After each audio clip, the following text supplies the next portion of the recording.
When Felix Agnes put up the life-sized shrouded bronze statue of a grieving angel, seated on a pedestal, in the Agnes family plot in the Druid Ridge Cemetery, he had no idea what he had started.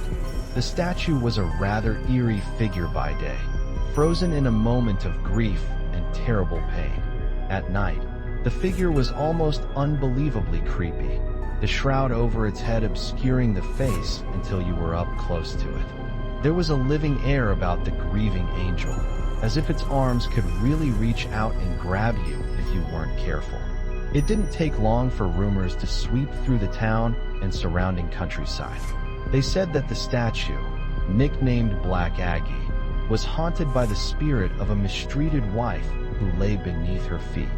The statue's eyes would glow red at the stroke of midnight, and any living person who returned the statue's gaze would instantly be struck blind.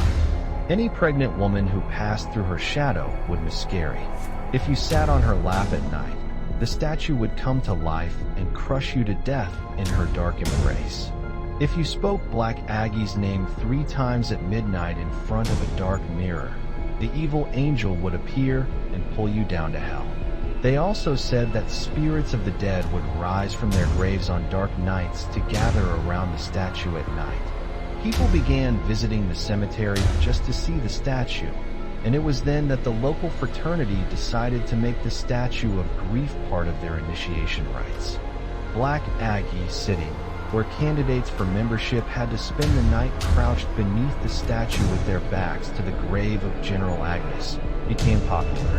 One dark night, 2 fraternity members accompanied New Hopeful to the cemetery and watched while he took his place underneath the creepy statue. The clouds had obscured the moon that night, and the whole area surrounding the dark statue was filled with a sense of anger and malice. It felt as if a storm were brewing in that part of the cemetery, and to their chagrin, the 2 fraternity members noticed that gray shadows seemed to be clustering around the body of the frightened fraternity candidate crouching in front of the statue. What had been a funny initiation right suddenly took on an air of danger. One of the fraternity brothers stepped forward in alarm to call out to the initiate. As he did, the statue above the boy stirred ominously. The 2 fraternity brothers froze in shock as the shrouded head turned toward the new candidate. They saw the gleam of glowing red eyes beneath the concealing hood as the statue's arms reached out toward the cowering boy. With shouts of alarm, the fraternity brothers leapt forward to rescue the new initiate.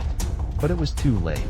The initiate gave one horrified yell, and then his body disappeared into the embrace of the dark angel.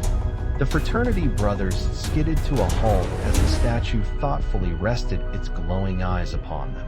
With gasps of terror, the boys fled from the cemetery before the statue could grab them too. Hearing the screams, a night watchman hurried to the Agnes plot. To his chagrin, he discovered the body of a young man lying at the foot of the statue. The young man had apparently died of fright. The disruption caused by the statue grew so acute that the Agnes family finally donated it to the Smithsonian Museum in Washington, D.C. The grieving angel sat for many years in storage there, never again to plague the citizens visiting the Druid Hill Park Cemetery.